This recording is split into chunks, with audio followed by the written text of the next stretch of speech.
नमः हरे हराये नमः। हरे कृष्ण जी। आप सबका बहुत बहुत स्वागत है। आज के कार्यक्रम में मंगलाचरण आरंभ करते हैं। ओम नमो भगवते वासुदेवाय। ओम नमो भगवते वासुदेवाय। ओम नमो भगवते वासुदेवाय। ॐ अज्ञानतिमिरान्धस्य ज्ञानाञ्जनशलाकया चक्षुरोन्मिलितं येन तस्मै श्रीगुरवे नमः। श्रीचैतन्यमनोऽभीष्टं स्थापितं येन भूतले स्वयं रूपः कदा मह्यं ददाति स्वपदान्तिकम्।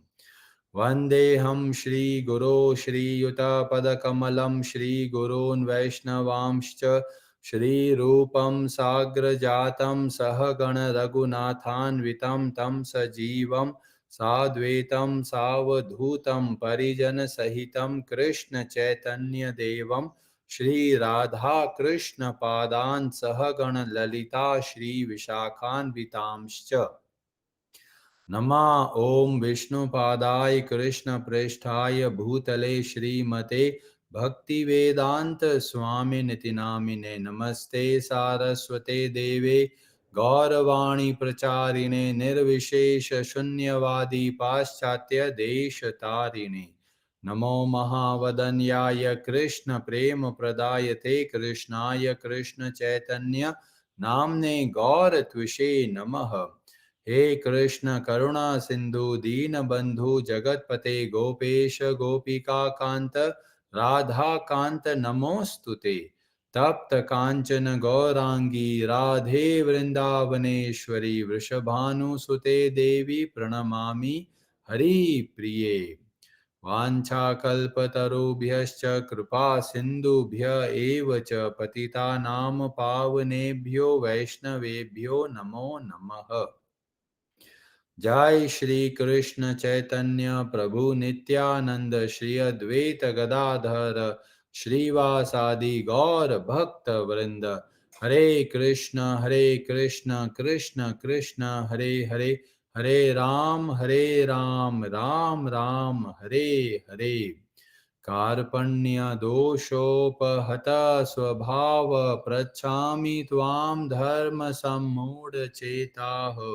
यच्छ्रेयस्या निश्चितं ब्रूहि तन्मे शिष्यस्ते अहं शाधि मां त्वां प्रपन्नम्। हरे कृष्णा जी। भगवद गीता अध्याय 1 श्लोक नंबर 9 और 10 दो श्लोकों का आज अध्ययन करेंगे। ब्रजेश्वर जी आप पढ़ेंगे श्लोक नंबर 9 संस्कृत। हरे कृष्ण। अन्ये च बहवः शूरा मदर्थे त्यक्तजीविताः नानाशस्त्रप्रहरणा सर्वे युद्धविशारदाः। हरे कृष्ण। हरे कृष्णा। अन्य अन्य सब च भी बहवह अनेक शूराः वीर मद अर्थे मेरे लिए त्यक्त जीविताः जीवन का उत्सर्ग करने वाले नाना अनेक शस्त्र आयुध प्रहरणा से युक्त सुसज्जित सर्वे सभी युद्ध विशारदाः युद्ध विद्या में निपुण। ऐसे अन्य अनेक वीर भी है जो मेरे लिए अपने जीवन त्याग करने के लिए उद्यत हैं।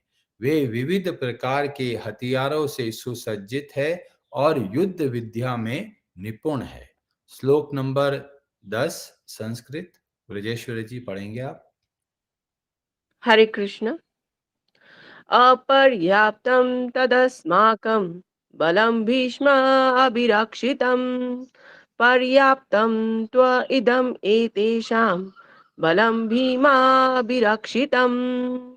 हरे कृष्ण। हरे कृष्णा जी।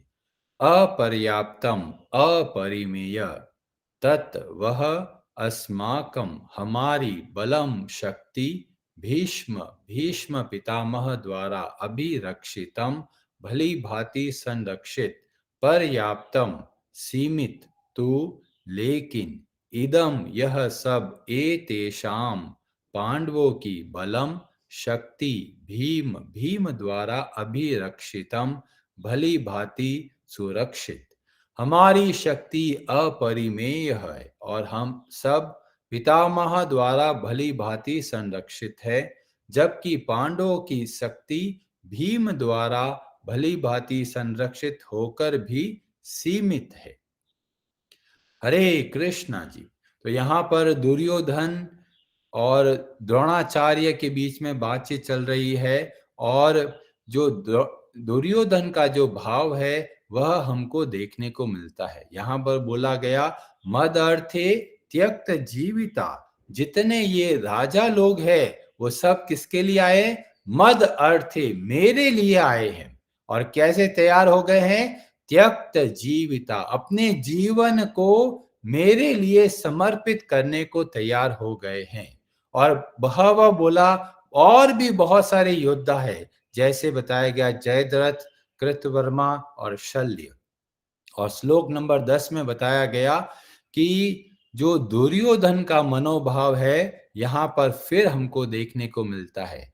उनकी सेना में अगर किसी को देखना है, कौरवों की सेना में अगर किसी को देखना है, तो उनको लगता है जो भीष्म है वो प्रचंड शक्तिशाली है। और जब पांडवों की सेना को देखना चाहते हैं तो बोलते हैं उन पूरी सेना में जो एक ही योद्धा दुर्योधन को दिख रहा है वह है भीम, क्योंकि सदैव वो भीम से ईर्ष्या करते आए हैं। तो पूरी पांडवों की सेना में अगर किसी को मुख्य व्यक्ति समझता है दुर्योधन, तो वो दिखता है भीम के द्वारा। अब यहाँ पर अलग अलग शब्दों का प्रयोग किया गया, जैसे बोला गया अपर्याप्तम, मतलब दुर्योधन का बहुत सारे भाव हमें देखने को मिलता है। जैसे एक भाव तो यह है कि वह बोल रहे हैं द्रोणाचार्य को कि हमारी शक्ति बहुत है, बड़े बड़े योद्धा है, और उसमें भी जो हमारे सेनापति है वो भीष्म पितामह है, जो बहुत बड़े योद्धा है, बहुत अनुभव है उनको युद्ध का। और सामने पांडवों की सेना कैसी है? सीमित है, कम है, थोड़ी है। और जो उनका सबसे प्रमुख योद्धा भीम को उतना अनुभव नहीं है जितना कि भीष्म। तो एक तरफ से दुर्योधन को ऐसा लगता है कि हमारी जो शक्ति है बहुत ज्यादा है और हम इस युद्ध को बड़े आराम से जीत पाएंगे। तो ये ऐसा भाव दुर्योधन के अंदर देखने को मिलता है। और यहाँ पर भी हमें देखने को पता चलता है कि सामने भगवान श्री कृष्ण विराजमान है, पर फिर भी दुर्योधन किसको महत्व दे रहे हैं? भीम को महत्व दे रहे हैं। उसके जीवन में पूरा जीवन कैसा है? प्रॉफिट और लॉस एक स्टेटमेंट की तरह है।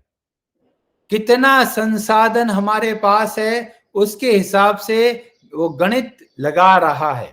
और आजकल आप लोग देखेंगे दुर्योधन जैसा भाव बहुत सारे लोगों में है।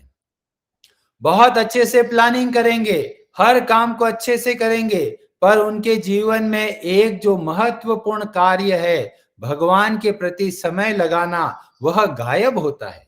लोग बड़े बड़ी प्लानिंग करते हैं, सब बातों का अच्छे से सोच विचार करते हैं, पर भगवान के लिए समय उनके लिए है ही नहीं। आजकल आप लोग देखेंगे जो आईटी डिपार्टमेंट में है, जो टेक्नोलॉजी में है, उनका धीमे धीमे मंदिर तो गायब होता जा रहा है। पहले घर के अंदर क्या होता था? एक बड़ा सा मंदिर होता था, हर रोज सुबह भगवान की पूजा करके और फिर घर से बाहर निकलते। अब धीमे धीमे मंदिर जो पहले बड़ा कमरा हुआ करता था अब छोटा सा होता चला गया। अब तो एक छोटी सी तस्वीर ही बची है, कई जगह तो तस्वीर है ही नहीं। बहुत लोग क्या हो गया? भगवान से विमुख हो गए, और इसीलिए वो क्या करते हैं? जीवन में दुख पाते हैं। क्यों जीवन में दुख पाते हैं? भगवान को भूल कर हम इस संसार में प्रसन्न नहीं रह सकते। कई लोग सोचते हैं अरे गुरुकुल है, और कई लोग सोचते हैं संस्कृत पढ़ते हैं तो बहुत अच्छी बात है। कुछ भी हो, अगर भगवान की भक्ति को नहीं सिखाते तो कितना भी ज्ञान प्राप्त कर लिया, कितना भी समाज की सेवा करा, वो अधूरा सेवा रहेगी, वो ज्ञान अधूरा रहेगा। और दुर्योधन के अंदर सब कुछ क्या है? सारे संसाधन है भगवान को छोड़कर। और जो भगवान को छोड़कर हम कार्य करते हैं, तो भगवत गीता के अध्याय 2 श्लोक नंबर 66 में एक बहुत बड़ी बात बताई गई कि लोग सुखी क्यों नहीं है। तो बोला गया, अशांतस्य कुतः सुख। जिसका मन शांत नहीं है उनको सुख नहीं मिल सकता। तो कई लोग सोचते हैं भाई गाड़ी मिल जाएगा तो मजा आ जाएगा, सुख मिलेगा, परिवार बड़ा हो जाएगा तो सुख मिलेगा। कई लोग सोचते हैं भाई नौकरी लग गई तो बहुत सुख मिल जाएगा। पर अगर मन बेचैन है, मन असंतुष्ट है, तो जितना भी संसाधन मिल जाए फिर भी हम लोग सुखी नहीं रह सकते। तो सुख कहां से मिलता है? जब मन हमारा शांत होता है, जब मन हमारा स्थिर होता है तो ही हम सुखी रह सकते हैं। कई लोग सोचते हैं अरे बहुत पैसा मिल जाएगा तो मजा आ जाएगा, कई लोग सोचते हैं प्रमोशन मिल जाएगा तो मजा आ जाएगा। पर भगवान को भूल कर जब हम इस संसार में रहते हैं तो कोई भी संसार की वस्तु हमको प्रसन्न नहीं कर सकती। ये ऐसा ही है जैसे अगर एक मछली है, मछली को पानी से बाहर निकाल दिया गया है। अब मछली को बोलते हैं ये लो मछली, तुमको है ना सोने का हार पहनाते हैं, या फिर तुमको एक गाड़ी दे देंगे, या फिर तुम्हारे लिए तरह तरह के व्यंजन बनाएंगे। वो मछली बोलती है अरे मेरे को कुछ नहीं चाहिए, मेरे को बस पानी दे दो। ऐसे ही हमारा मन है, हम तरह तरह की चीजों को इकट्ठा करने को तैयार हो रहे हैं और हमको लगता है ये चीजों से हमें बहुत मजा मिलेगा। पर भगवान के शब्दों में बोला गया, अशांतस्य कुतः सुखम। जब मन शांत नहीं होता तो संसार के सारे भोग, सारी वस्तुएं हो तो भी हम लोग सुखी नहीं रह सकते। तो ये मन की शांति कैसे मिलेगी? मार्केट में मिलेगी, जाके परचेस करके आ जाओ मिल जाएगी? नहीं, भगवत गीता इसका उत्तर देता है। 5वें अध्याय के 29 श्लोक में जो शांत कैसे बनता है मन, उसके बारे में बताया गया। वहां पर बोला गया, सुहृदम सर्वभूतानाम ज्ञात्वा माम शांतिम रिच्छति। जैसे ही हम भगवान को अपने जीवन में जोड़ते हैं, 24 घंटे में से थोड़ा समय भगवान के लिए व्यतीत करते हैं, भगवान के नामों का जप करते हैं और समझते हैं भगवान हमारे लिए कितना महत्वपूर्ण है और वे भगवान हमारे परम हितैषी है। जैसे ही इस बात को अच्छे से समझेंगे तो परम शांति को प्राप्त कर सकते हैं। और जब शांति को प्राप्त करते हैं तो जीवन में चाहे कितना भी बड़ा दुख आ जाए या जीवन में कितना भी बड़ा सुख आ जाए, मन सदैव प्रसन्न रहेगा।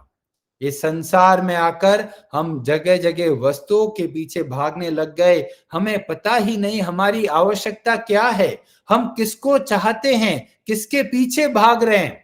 और शास्त्र हमको बताते हैं हम भगवान के लिए भाग रहे हैं, पर हमको पता नहीं है कि हम वास्तव में भगवान के लिए भाग रहे हैं। और जब हम लोग सोचते हैं चीजों से हमको मजा मिलेगा, जब वो मिल जाता है तो हमको लगता है अरे इसमें तो मजा ही नहीं है।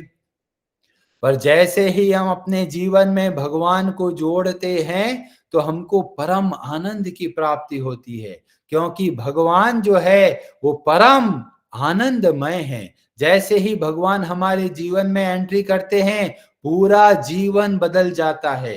और भगवान की एंट्री कहाँ से आरंभ होती है? जब हम भगवान के भक्तों का संग करते हैं, सर्वप्रथम उनके बताए हुए मार्ग के हिसाब से चलते हैं। उससे पहले लोग क्या करते हैं? अपने मनमाने ढंग से कार्य करते हैं। जो मनमाने ढंग से कार्य करते हैं उनको सुख प्राप्त नहीं होता।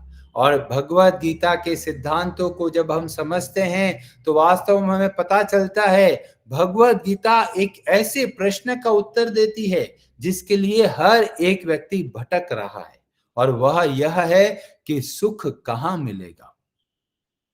हरे कृष्णा जी, आप सबका बहुत बहुत धन्यवाद आज के कार्यक्रम को ज्वाइन करने के लिए। जो भी आप कथा सुने उसमें जो भी शिक्षा मिलती है आप अवश्य हमें बताइए। YouTube में जो रिकॉर्डिंग होता है उसमें कमेंट करके, क्योंकि जब आप अपना जो भी शिक्षा मिली है वो जब आप बताएंगे तो आपको भी याद रहेगा और बाकी लोगों को भी प्रेरणा मिलेगी।